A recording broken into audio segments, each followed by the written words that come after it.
it was just it was a comment, really. I've always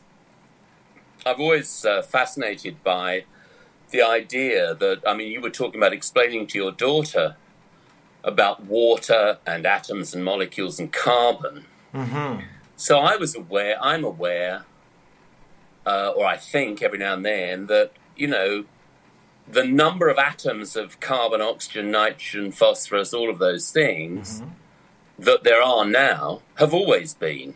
They've just been differently arranged over time, but that they all are still there. So I wrote this poem based on that, which, is a bit like, I guess, about your daughter. It's not a why, but it's an are you aware that? So it's called Recycle, and you may have heard it. And it could be talking even to your daughter. It could be about your daughter, funnily enough. Anyway, Recycle. I watch her standing by the ocean, her face with that clarity that comes before the cares of the world have had the time to make her mistrustful.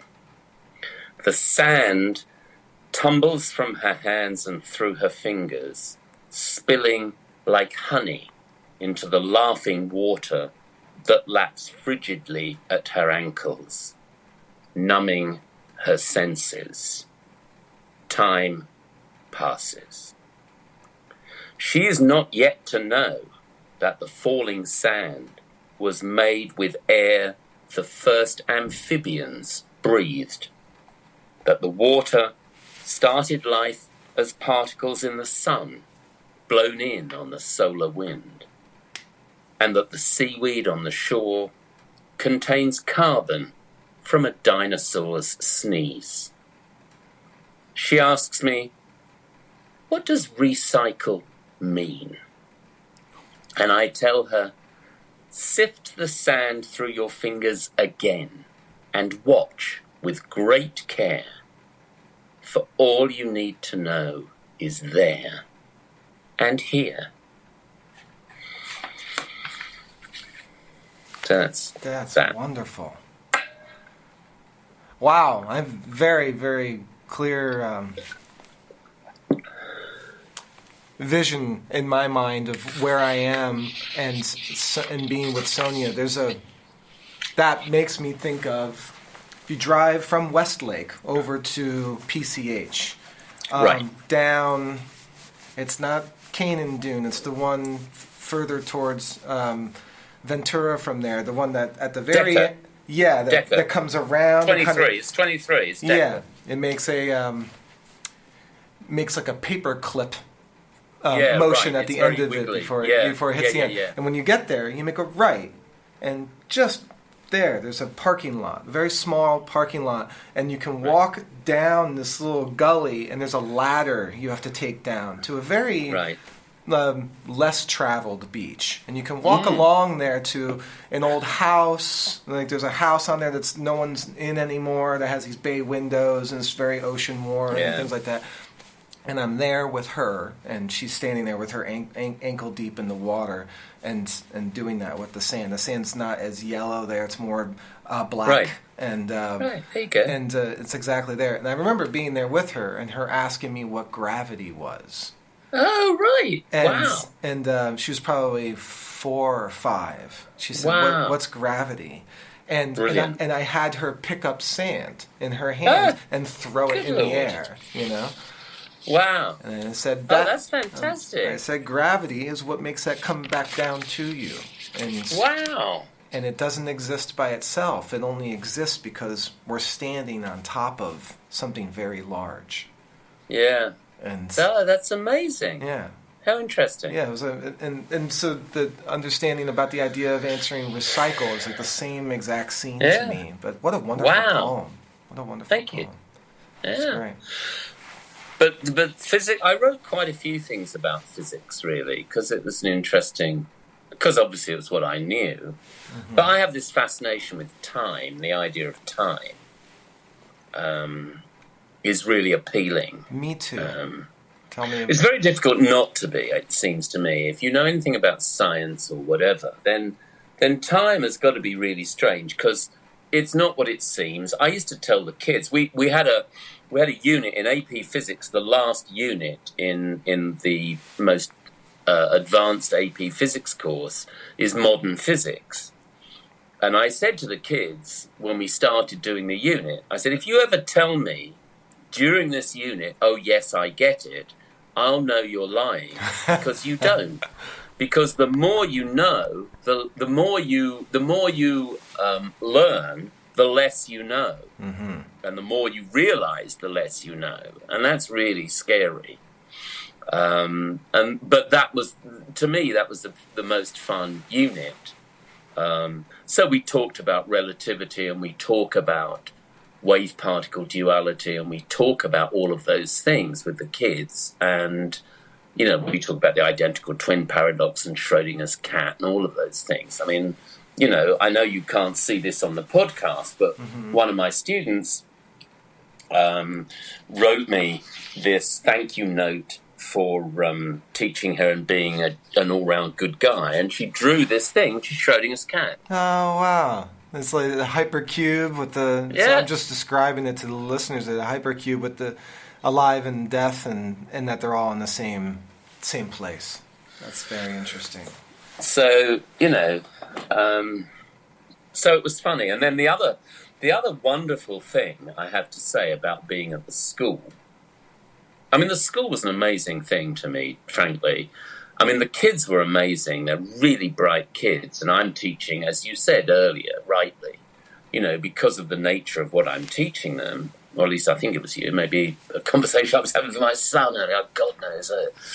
But yeah, I'm teaching the brightest of the bright. But the other thing that happened was that once there was an English teacher at the school that I got friendly with, and I would share poems with her because I wasn't really sure. At that point, I still wasn't very confident in my own, well, I'm still not, but I wasn't that confident in my own poetry. And I hadn't had much published. I'd had a few things published over here, but in journals, magazines, and so on. I hadn't had anything published there yet. And I was showing stuff to her, this English teacher, and she's one of the people in the high school. She'd been there forever, and she has this most phenomenal reputation of being the English language teacher. She knows everything about anything literary. Anyway, I would share this stuff with her, and she liked it. She thought my poetry was great. I mean, she's an Anglophile, and she loved Shelley and Keats and that sort of stuff. But, having said that, but she liked my poetry. So she was the one that outed me at school as being a poet. I wasn't telling anybody at that point. And then it came about that she would then invite me to her classes because she said, a lot of the kids she taught thought of poets as being dead people and not being people who are actually alive and talking, walking among us. So she would invite me into her class, and she got hold of, eventually, I shared poems with her, a lot of poems with her. So she would give it as homework. She would give a packet of about 20, 30, 40 of my poems, but she would then make them analyse and write about. And then she'd have me come into the class. Each of her classes I would come into. So the assistant principal or whoever it was, would arrange for someone, or they themselves would come and sit in my class while I went into her class. And the kids would have had all this stuff for homework, and then they quiz me about, what were you thinking when you wrote it, blah, blah, blah, what's the process, how do you write, and so on. And it was amazing. I did this for about 3 or 4 years. I would go into her classes. It was amazing. It was wonderful for me. Yes. And the kids love it. And then my kids, when they would write me letters at the end, when they left, and they'd say, thank you very much for teaching me physics and blah, blah, blah, and thank you for coming into my English classes, and it was really great. And that was amazing. So they had a couple of favourite poems too, that they seemed to like or identify with as much as anything else. But they were really intelligent, insightful. They would ask me things about my poems that I'd never thought about. I'm like, blimey, I don't know. Well, they go like, what were you thinking about when you wrote that line? I'm like, goodness knows. I don't know. Don't ask me. Well, I think Because at that point in those ages, 13 to 17, 18 or so, without the provocation against the instinct to do so, people of that age become very used to creating concrete statues in their minds of how things should be, and then comparing the success or or judging the success or failure of an experience against how it matches up against that statue, right? And so to have the chemistry teacher come in and read poetry is inherently a little mold shattering, right?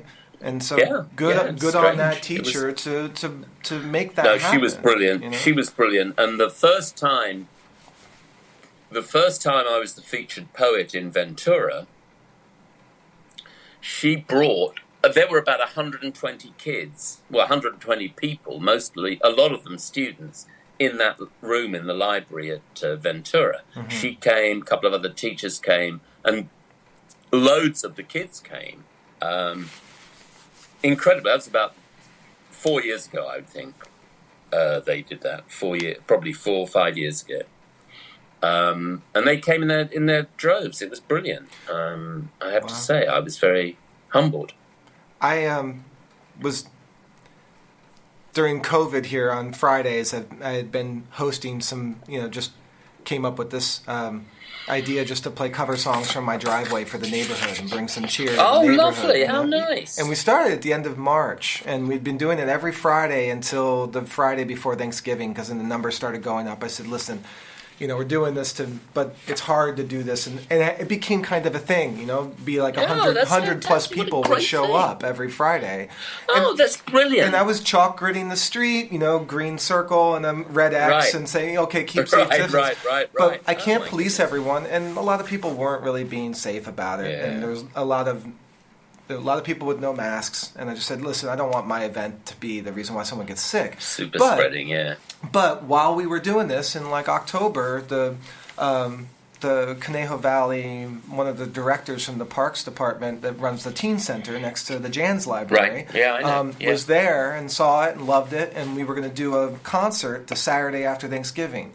Now, our lockdown went into fact earlier in the day that we were supposed to have the concert, so we postponed it. But I was also having teen poets come because it's a benefit for the teen center. So I had about 4 or 5 high school poets, and they're all from Oak Park. They were all from, were they? Yeah. Oh, that's marvelous. And that's who. Those were the only ones that responded back and said, yes, I'd like to be a part of it. Yeah. Oh, that's marvelous. Yeah. I'm so pleased. Oh, I'm so proud of them. Yeah. Bless them. I wonder if the teacher that I had been in contact with from there was your colleague. I'd have to. Who was it? Who were you in contact with? Well, I can tell you. I can tell you right now. Kathy Bowman. That sounds pretty. No, Kathy Schulteis. Oak. Or was it Oak Park High? Is Vertius Literary Magazine. Veritas. Veritas. Okay. It was Leslie Miller then. Written wrong. Medved 260 at Gmail. Oh, that's the student. Oh, she's amazing. Yeah. Oh. Yeah. Shoshana. Yeah. She was the. She's amazing. Her poetry is fantastic. And I know. I met with her on a Zoom call, kind of getting ready for the event logistically, and she had gotten a few other of her fellow students involved to do it, and we were going to do it kind of like a beat poetry thing, like kind of play light music in the background while they recited poetry and everything. Oh, that's fantastic. It's been postponed, but when it gets rescheduled, I'll make sure you know that it's going on. Well, she's brilliant. She was the she was the president of the literary magazine. Okay. For 3 years. I mean, she's left now. She's in college somewhere now, I think. No, she's here. She was coming to do the event, but she's left Oak Park, right? She was a senior last year, wasn't she? Oh. Yes, I didn't get in much to speak with her personally about it. I think she's finished now at Oak Park. She was the president for, I think, 2 or 3 years of the literary magazine. Ah, okay. And she was amazing.